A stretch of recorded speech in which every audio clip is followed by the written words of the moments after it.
अस्सलाम वालेकुम। सीखो सब कुछ में खुशामदीद। दोस्तों, आज हम सीखेंगे कि हम किस तरह एक्सपोर्ट की शिपमेंट्स को कंट्री वाइज काउंट करवा सकते हैं बाय ईयर।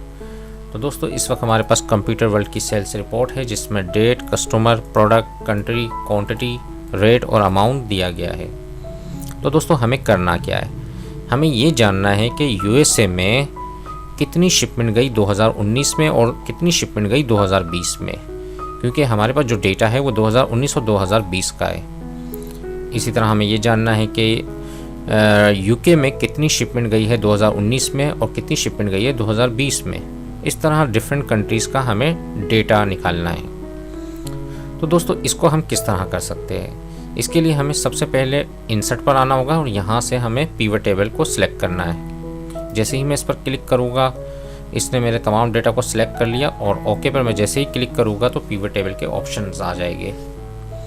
तो दोस्तों, सबसे पहले हमें क्या करना है, कंट्री को रोज़ में लाना है, तो तमाम कंट्रीज़ यहाँ डिस्प्ले हो जाएगी।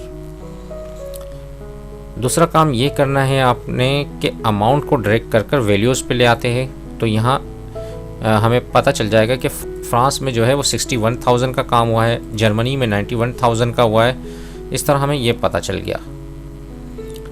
लेकिन हमें यहाँ सम नहीं करवाना, हमें यहाँ काउंट करवाना है। अगर हम इस पर क्लिक करेंगे तो यहाँ वैल्यू फील्ड सेटिंग आता है, इस पर आप क्लिक कर दीजिए। यहाँ सम की जगह आप काउंट को सिलेक्ट कर दीजिए और ओके पर क्लिक कर दीजिए। अब हमें यहाँ पता चल रहा है कि फ्रांस में टोटल 4 शिपमेंट गई, जर्मनी में 6 गई, यूके में 4 और यूएसए में 5। लेकिन हमें ये डिस्प्ले करवाना है कि 2019 में कितनी शिपमेंट गई और 2020 में कितनी शिपमेंट गई।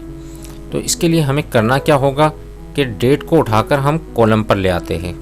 जैसे ही मैं कॉलम्स पर लाऊंगा तो आप देखेंगे कि जैन, फेब, मार्च, अप्रैल, मई, इस तरह ये डेटा बता रहा है कि जनवरी में कितनी शिपमेंट गई, फेब में कितनी गई, मार्च में, अप्रैल में। हमें मंथ वाइज डिस्प्ले नहीं करवानी है अपनी शिपमेंट को, हमें डिस्प्ले करवानी है कि 2019 में कितनी शिपमेंट गई और 2020 में कितनी गई। सबसे पहले मैं क्या करता हूँ, डिज़ाइन में आकर रिपोर्ट लेआउट में यहाँ शो इन टेबुलर फॉर्म कर देता हूँ, तो थोड़ा अच्छा डिस्प्ले होगा डेटा। आप देख रहे हैं कि अब थोड़ा सा बेहतर नज़र आ रहा है। दूसरा काम आपने ये करना है कि जो मंथ आ रहे हैं यहाँ आप कहीं भी कर्सर को रख दीजिए और यहाँ से आपको एनालाइज में ऑप्शन मिलेगा ग्रुप का। यहाँ से ग्रुप में आपने आना है ग्रुप सिलेक्शन में और यहाँ से मंथ की जगह आपने सेलेक्ट करना है ईयर्स।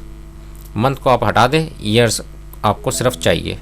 ओके पर क्लिक कर दीजिए तो आप देखिए कि 2019 का डेटा आ गया और 2020 का आ गया। यानी कि फ्रांस में 2019 में 1 शिपमेंट गई, 2020 में 3 गई, टोटल कितनी हो गई 4। इस तरह यूएसए में 2019 में 2 शिपमेंट गई और 2020 में 3 शिपमेंट गई, टोटल कितनी हो गई 5। तो इस तरह आप 2019 और 2020 का डेटा डिस्प्ले करवा सकते हैं पिवट टेबल के थ्रू। तो दोस्तों, उम्मीद है कि ये वीडियो आपको बहुत पसंद आई होगी। लाइक को सब्सक्राइब करना मत भूलिएगा। दोस्तों, आप मेरे चैनल को सब्सक्राइब ज़रूर कीजिए ताकि कोई भी नई वीडियो आए तो उसका नोटिफिकेशन आपको मिलता रहे। Thanks for watching. अल्लाह हाफिज़।